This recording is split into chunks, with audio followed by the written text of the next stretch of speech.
Yeah, good morning, my dear student. This is a doubt class and जो आपने question upload किया था उसमें से एक क्वेश्चन जो ये है आपका कि क्वेश्चन नंबर 3 कि which of the following statement is correct for SO2Cl2 compound. ठीक है, ये जो कंपाउंड दिया हुआ है आपका कि SO2Cl2 कंपाउंड, उसके लिए कौन सा स्टेटमेंट सही होगा। तो आपका जो फर्स्ट ऑप्शन दिया हुआ है इसमें कि it contains p pi and p pi d pi bond. Okay, second option जो है आपका it has regular tetrahedral geometry and आपका जो थर्ड वन है वो है कि theta one this angle theta one is greater than theta two. And जो लास्ट ऑप्शन है आपका डी वो है आपका कि plane which contain maximum number of atom is 4। क्या एक ही प्लेन में 4 जो इसके एटम्स हैं वो आ जाएंगे, ये सब हमें चेक करना है इस कंपाउंड के लिए कि कौन सा ऑप्शन सही होगा। तो चलिए चेक करते हैं। तो मैंने यहाँ पे सल्फर का आपका कॉन्फ़िगरेशन लिखा हुआ है। जो लास्ट कॉन्फ़िगरेशन होता है सल्फर का वो होता है 3s2 3p4 और 3d0। ओके, तो ये आपका ग्राउंड स्टेट पे है। ठीक है, ये जो कॉन्फ़िगरेशन का अरेंजमेंट आप देख रहे हैं ये आपका कहाँ पे है, ग्राउंड स्टेट पे। ये है 3s 3p 3d। तो 3s में 2 इलेक्ट्रॉन है, 3p में 4 इलेक्ट्रॉन है और 3d में 0 इलेक्ट्रॉन है। अगर हम इसको एक्साइटेड स्टेट में ले जाएं तो आपका total number of unpaired electron जो है वो आपका कितना हो जाएगा, 6, क्योंकि 3s में 1 हो जाएगा, 3p में 3 और 3d में आपके 2। ओके, चलिए अब हम बात करते हैं कि it contains p pi and p pi and p pi d pi bond. Okay, तो चेक करता हूं मैं। तो अगर आप बात करेंगे कि सल्फर और क्लोरीन के बीच बॉन्डिंग का, तो सल्फर और क्लोरीन में, ठीक है, तो जो क्लोरीन है वो आपका यहाँ पे इसके एक S से और एक इसके P से इलेक्ट्रॉन पेयर करेगा, मतलब 3s से सल्फर के और 3p से एक इलेक्ट्रॉन आपका पेयर होगा। तो ये क्लोरीन का सिग्मा बॉन्ड फॉर्म हो चुका है। अब बात करते हैं ऑक्सीजन में। तो ऑक्सीजन में दो, क्योंकि ऑक्सीजन की वैलेंसी जो है वो आपकी 2 है, मिनिमम वो 2 इलेक्ट्रॉन ऑक्युपाइड करता है। तो यहाँ पे इस डबल बॉन्ड में हम लोग जानते हैं कि एक सिग्मा बॉन्ड होता है और एक आपका पाई बॉन्ड होता है। तो पहले हम क्या बनाएंगे, सिग्मा बॉन्ड बनाएंगे बच्चों। तो ठीक है, तो सिग्मा बॉन्ड अगर बनाएंगे दोनों ऑक्सीजन के लिए, तो यहाँ पे आप जो देख रहे हो, अगर मैं यहाँ पे हाईलाइट करूँ तो यहाँ पे पहला ऑक्सीजन फिर आपका दूसरा ऑक्सीजन। तो अगर हम बात करें तो दोनों ऑक्सीजन सल्फर के 3p से आपके 3p से एक इलेक्ट्रॉन लेंगे और क्या फॉर्म करेंगे, सिग्मा बॉन्ड। तो अगर आप यहाँ पे ध्यान से देखो तो 3s और 3p, जो सल्फर का 3s और 3p में जो अनपेयर्ड इलेक्ट्रॉन थे वो फुली क्या हो गए, एकोमोडेट हो गए, मतलब ऑक्युपाइड कर लिया गया है। किसके द्वारा, क्लोरीन और ऑक्सीजन के द्वारा सिग्मा बॉन्ड फॉर्म करने में।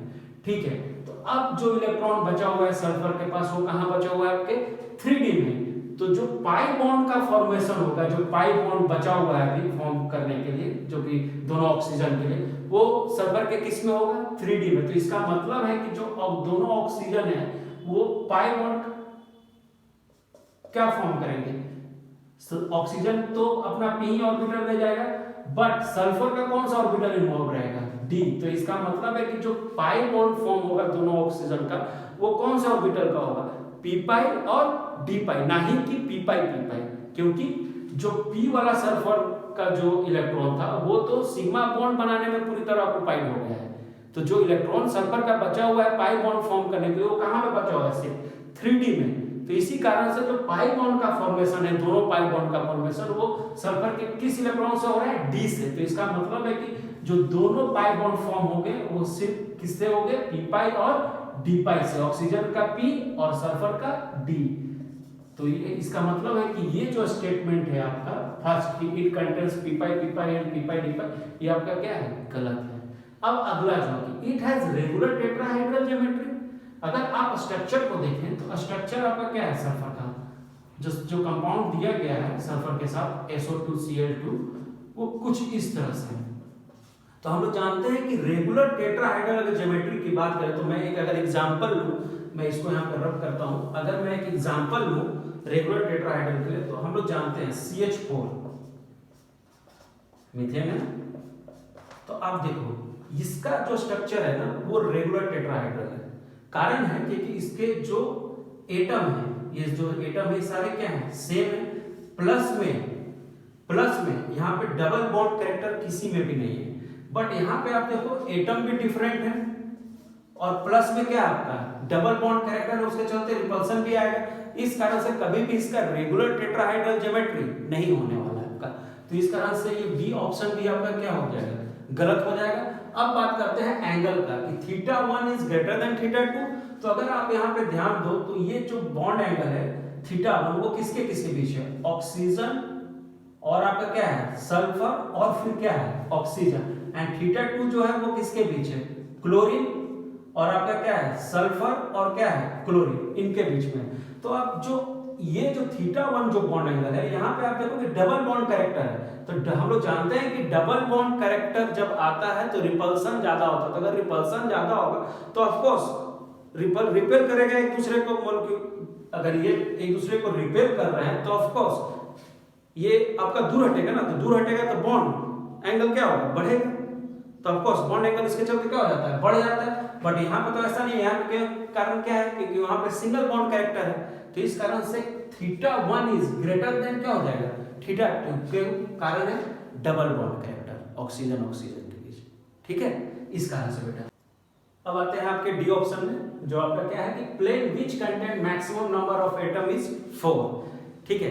तो अगर आप इस अरेंजमेंट को देखें, अगर ये जो कंपाउंड है इसके ही अरेंजमेंट को हम देखें, अगर टेट्राहाइड्रल की बात करें तो अगर अरेंजमेंट की देखें तो आपका इस तरह से कुछ अरेंजमेंट है, ठीक है। एक एलिमेंट मानिए कि आप ऊपर है एक एटम, ठीक है, ये सेंट्रल एटम है। तो अगर आप ध्यान से देखो तो आपको मैक्सिमम 3 ही एटम एक प्लेन में नजर आएंगे। अगर आप ध्यान से देखो, एक ये तो सेंट्रल एटम हो गया, एक ये और 2 ये, क्योंकि ये तो बैक साइड है, कभी भी एक प्लेन में नहीं आएगा। अगर आप इधर भी ध्यान से देखोगे तो ऐसे अगर मैं मोड़ के दिखाऊं तो आपको विजिबल नहीं होगा, बट फिर भी अगर आप ध्यान से देखो तो फिर भी इधर भी 3 ही एलिमेंट आपको सेम प्लेन में नजर आएंगे, उससे ज्यादा नहीं हो सकता है, पॉसिबिलिटी ही नहीं है, ठीक है। इन द टेट्राहाइड्रल एक प्लेन में 3 ही एटम हो सकते हैं, उससे ज्यादा बेटा नहीं हो सकता है। आई थिंक आप लोगों ने विजुअलाइज कर लिया होगा और आपको समझ में भी आया होगा, ठीक है।